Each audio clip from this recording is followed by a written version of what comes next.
The opera is such a demanding career. I'm sure lots of the audience are curious. What is a typical day for an international opera star like you? Well, I'm not an international opera star. I would like to be, I hope I will be one day. I'm a professional. I'm a singer. I sing everywhere.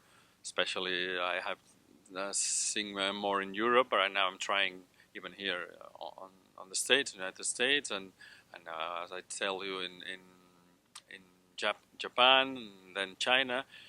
But the thing is that sometimes it's not so easy as people think because sometimes you don't relax. Like I don't know, people go around, they have fun, it's a lovely day. They go around. They don't think if they will get cold or they will get tired. All these things, and we are like something there in unconscious that you are never relaxed. Even well, if you have a period that you say in 1 month, I'm not going to sing, then you relax. But if not, it's always unconscious that I have to sing later and I'm talking too much, or here it's too cold, and you get it's some singers they stop singing or they get some of them they get a little hysterics because of this, because if you don't try to have still nerves, you lose your mind. So that means you have always be prepared and take care of yourself because you are the piece of art by itself. Yeah. Let's talk about music and charity. Your uncle, I believe it was in 1987, when he was recording a music piece and he collapsed. He was diagnosed with leukemia. So, can you talk about that experience as a musician? And during the peak of your career, something happened to you medically. Well, yes, this was I think in 1987. Yes, many years ago. Well, in a way, he was lucky because he went to the dentist and they said, "No, you cannot come back to the studio to record this opera because he had leukemia." Well, I don't know. It's a lottery. I mean, I think he said when he said, "Why me? Why me?" That I'm the best moment in my career. But then you could see the bed close to his bed was a child of 6 years old. So why me? Look at the guy. Look at this little guy, or even babies. There are babies with leukemia. So it's a lottery. We don't know why. I think it's you have bad luck and you get cancer, and the important thing is to get over it. Well, life always offers two sides. There's even in the worst scenario, something good can come out of that. From that experience, I believe your uncle started the foundation, Leukemia Foundation. Is that how you are connected with the medical music group, with medical and charity? Mhm. Yes, I've done some charity things for my uncle's foundation. We did a concert of two concerts for cinema music with him and the soprano. One was for his foundation, and the other one was in the moment of Haiti, the disaster that happened in Haiti, and we got a lot of money for Haiti with this concert. This was beautiful. The feeling that you get is really touching. And then some other little things. And then last year, well, actually, I'm here because we did this concert in Barcelona for Carreras Foundation, and not only Carreras Foundation, for Agatha Foundation, that it's a mama cancer, against mama cancer foundation.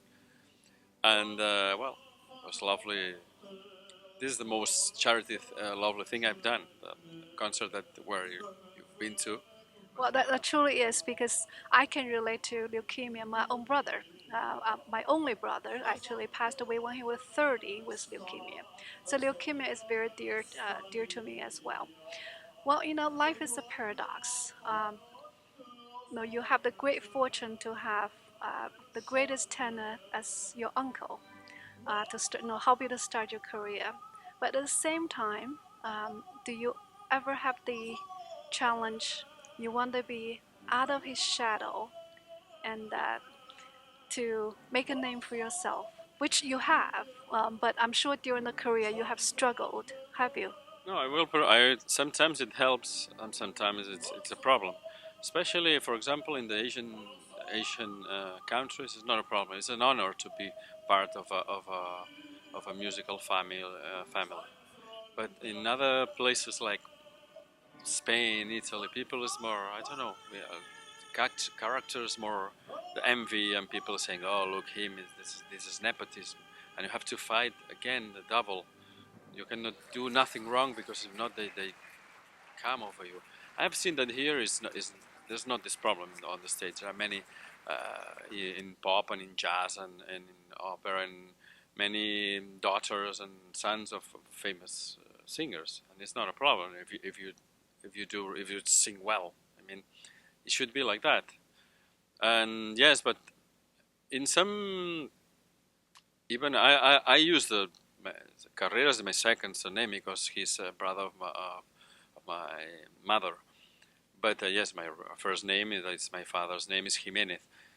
Sometimes I use only here. I would prefer, on not to use the second because it's sometimes it's hard to be the shadow because I have my own qualities, best or less and some different. But yes, Well, I have to live with it. well, I remember you the most because you're personal. Though we, of course, we share the same stage together. So you are certainly on your own. Any regrets or things you still want to do in your professional career? Yes, of course. I would like to sing. I don't care if it's Metropolitan or La Scala or these things, but I would like to at least to sing one opera in every important country in the world. This I really would like. Well, that's a date. I'm gonna meet you in New York with Matt or in Beijing or Shanghai, and I will follow you. Let me know when your next concert will be. Okay, of course I will. I will inform you. Well, all the best to you for tonight's performance, and definitely, I'm sure you will enchant our American audience just as you did with Spanish audience. Thank you very much for your interview.